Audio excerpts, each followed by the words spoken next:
नमस्कार मित्रों, मैं अपना परिचय देता हूं। मेरा नाम है पार्थ सारथी मिश्रा। मैं 6 साल से एम्बेडेड सॉफ्टवेयर ऑटोमोटिव डोमेन में जॉब करता हूं हैदराबाद में। तो पिछले 5-5.5 साल से मैं राइट्रिकल ग्रुप के कानून का प्रचार कर रहा हूं ऑनलाइन के माध्यम में। राइट्रिकल हमारा जो ग्रुप है ये एक इंडिपेंडेंट अनरजिस्टर्ड पॉलिटिकल पार्टी है जिसका मतलब काम है कि सिस्टम चेंज के लिए कौन कौन से कानून हमें गैजेट में छापनी चाहिए उसका हम प्रचार करते हैं।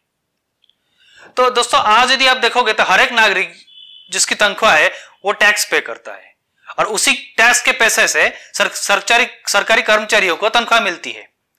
किंतु ये नागरिकों का कर्तव्य होता है कि वो कर्मचारी जो हमारे के लिए काम करते हैं वो ठीक से काम कर रहा है नहीं, कोई घपलाबाजी तो नहीं कर रहा है।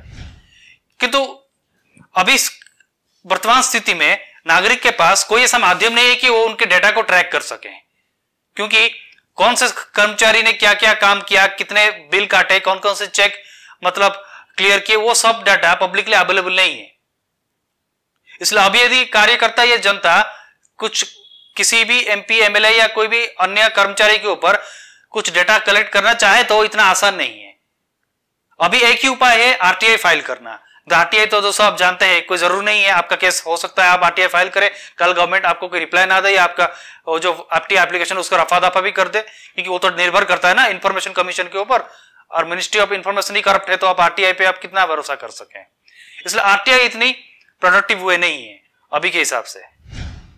जैसे उदाहरण सहित मैं आपको बताता हूं कि 2015 में एक आरटीआई एक्टिविस्ट मंसूर दरवेश नाम का एक आरटीआई फाइल किया था, यह पता लगाने के लिए कि सलमान खान की जो हिट एंड ट्रायल केस थी उसके पीछे टोटल कितने खर्चा हो चुका है सरकार की तरफ से।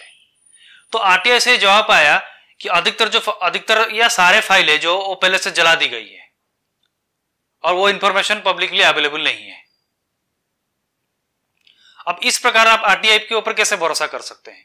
कभी कभी अगर फ्रीक्वेंटली कोई लगातार आरटीआई फाइल करता रहे तो संभावना है कि आरटीआई जो एक्टिविस्ट है उसको हैरास भी की जा सकती है। जैसे दूसरा उदाहरण मैं आपको देता हूं कि जैसे कि आप जानते हैं कि अभी जगह जगह पे सड़कें बनती है, नए पुराने सड़कें खराब होती जाती है इंफीरियर बिल्ड क्वालिटी की वजह से, उस पर दरारें पड़ते जाते हैं, गड्ढे आते रहते हैं। तो इन गड्ढों के कारण बहुत सी दुर्घटनाएं होते हैं, बहुत लोग घायल होते हैं या फिर मर जाते हैं। तो लोगों के पास कोई जानने के लिए कोई ऑप्शन नहीं है कि किस कॉन्ट्रैक्टर को ये टेंडर दिया गया है और किस कर्मचारी की निगरानी में यह सब कंस्ट्रक्शन की काम की गई है, और गवर्नमेंट ने, सरकार ने किस किस कर्मचारियों को इस काम के लिए कितना कितना पैसा दिया गया है, उस चेक की कोई चेकबुक की कोई रिकॉर्ड नहीं है पब्लिकली। तो ये ऑप्शन जब तक अवेलेबल नहीं की तो पब्लिक के पास और कोई ऑप्शन ही नहीं है। वो ट्रैक कैसे करेंगे अपने कर्मचारियों को आप? जैसे अभी कुछ दिन पहले न्यूज आया था अब जीएसटी के ऊपर कि जीएसटी को 443 लोग एमपीज ने समर्थन किया था।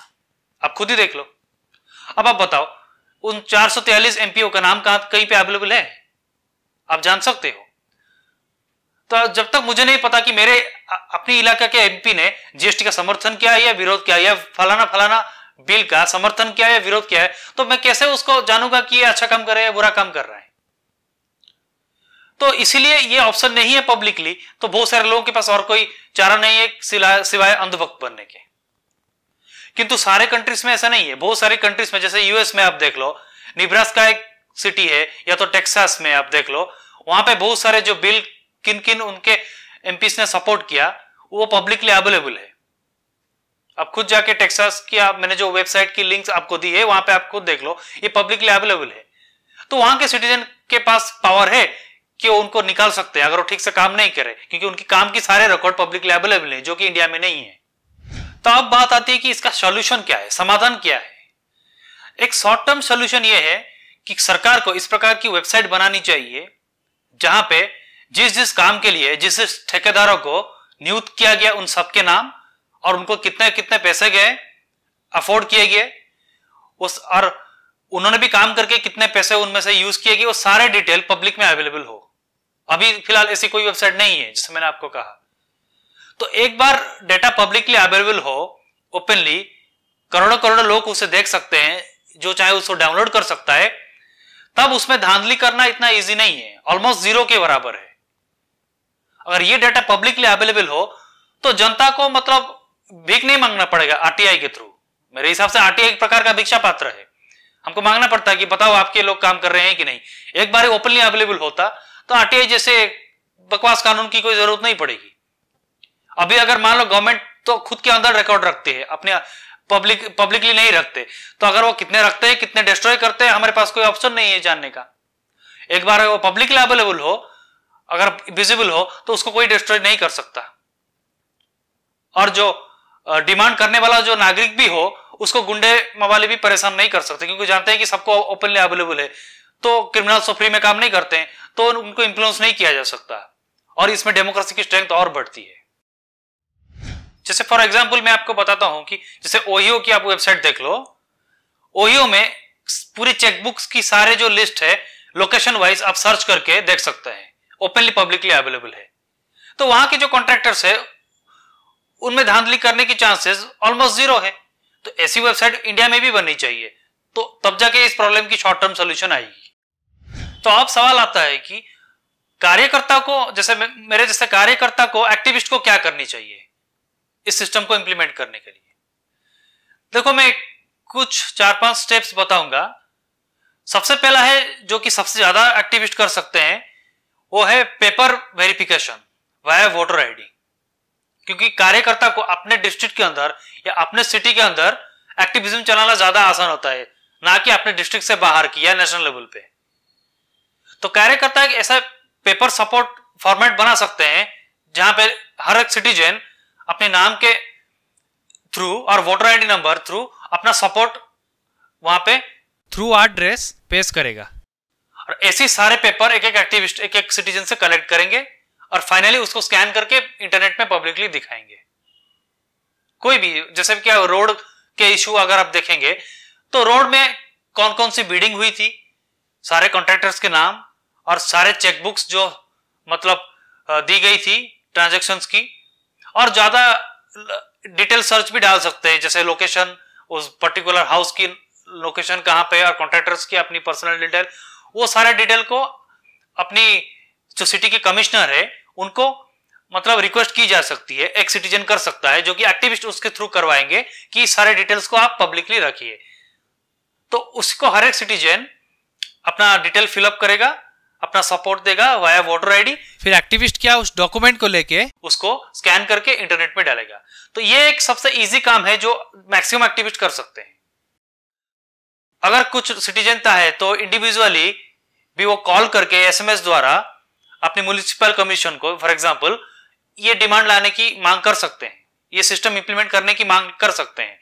और ये एक्टिविस्ट का ही काम है सिटीजन को इस चीज में कन्विंस करना और उनको इन्फ्लुएंस करना। और एक बेटर तरीका है जो कि कम लोग कर सकते हैं, वो ट्विटर के माध्यम से। कम लोग इसलिए कर सकते हैं क्योंकि इंटरनेट की पेनिट्रेशन अभी भी इंडिया में कम है। तो ट्विटर को मैं तभी वैलिड मानूंगा कि जब कोई एक्टिविस्ट अपने ट्विटर प्रोफाइल पे अपना वोटर आईडी दे, नहीं तो कोई हजारों फेक आईडी भी बना सकता है। तो ट्विटर में एक उस पर्टिकुलर इश्यू के लिए प्रॉपर हैशटैग बनाए और उसमें उस ड्राफ्ट का लिंक हो और वो सिटीजन अपनी रेस्पेक्टिव एमपी एमएलए या जो भी हो कार्यकर्ता उसको या जो मतलब कर्मचारी उसको ट्वीट करे। तो ज्यादा से ज्यादा ट्वीट करेगी तो उनकी ओपिनियन भी पब्लिकली आएगी। और एक चीज है, आप जो चाहे जिनको पास इंटरनेट नहीं वो एसएमएस के माध्यम से भी कर सकते हैं। एक्टिविस्ट लोग एक ऐसा वेबसाइट बनाए, जैसे हमारे राइट टू रिकॉल वेबसाइट में हमने एसएमएस टू नेता एक वेबसाइट बनाई थी, जिसके आप लिंक आप डिस्क्रिप्शन में देख सकते हैं। तो यहाँ पे क्या है कि कोई भी पर्टिकुलर मुद्दे को सपोर्ट में हाँ या ना जब भी कोई मतलब सिटीजन चाहे दर्ज कर सकता है। किसी भी टाइम वो अपनी स्टैंड को बदल सकता है और उसकी स्टैंड और वोटर आईडी पब्लिकली दिखेगी। तो इस प्रकार की वेबसाइट हर एक एक्टिविस्ट अपने लोकल लेवल पे, डिस्ट्रिक्ट लेवल पे या सिटी लेवल पे मिनिमम इंप्लीमेंट कर सकते हैं। तो इससे भी वो मांग जल्दी बढ़ेगी, इससे भी मूवमेंट को ज्यादा प्रोत्साहन मिलेगा। और एक ऑप्शन आता है जो कि पर्सनली मैं प्रेफर करता हूं, सबसे बेस्ट ऑप्शन, जो कि उसको भी बहुत कम लोग कर सकते हैं, वीडियो प्रूफ। वीडियो प्रूफ यानी वो पर्टिकुलर जो मांग है उसको लेके एक एक्टिविस्ट अपने वोटर आईडी के थ्रू खुद वीडियो रिकॉर्ड करके अपने मोबाइल में बताए कि मैं सिटीजन वोटर आईडी नंबर इस मुद्दे को सपोर्ट करता हूं। वीडियो प्रूफ एक बार मिल गया तो सिटीजन चाहे अभी खुद झूठ नहीं बोल सकता कि नहीं मैंने इसको सपोर्ट नहीं किया था। तो वीडियो प्रूफ जो है कि बेस्ट है, उसको अपलोड करें इंटरनेट में तो अधिक लोग उसको देख सके। तो ये मतलब कुछ चंद स्टेप्स है जो आप एक कार्यकर्ता ले सकता है इस चीज को, ट्रांसपेरेंसी को इंप्लीमेंट करने के लिए। क्योंकि जब तक ट्रांसपेरेंसी नहीं आएगी, गवर्नमेंट ऑफिशियल्स की वर्क को ट्रैक नहीं कर सकता सिटीजन, तब अगर राइट रिकॉल आ भी जाए तो रिकॉल करना है नहीं कैसे पता लगेगा भाई कि स्टूडेंट को फेल करना है आगे नहीं, तो पहले उसका मार्क तो पता चलना पड़ेगा। तो इसलिए जब तक ये ट्रांसपेरेंसी नहीं आएगी तब तक अंधभक्त इस प्रकार से बढ़ते ही जाएंगे। तो आशा करता हूं आपको समझ में आई होगी। अब ज्यादा जानने के लिए आप ये लिंक्स देखें और हमारे राइट टू कल ग्रुप को फेसबुक ग्रुप में आप चाहे तो अपना सवाल वहां पे रख सकते हैं। हमारा ग्रुप वीडियो डिस्क्रिप्शन में दिया गया है। सो धन्यवाद।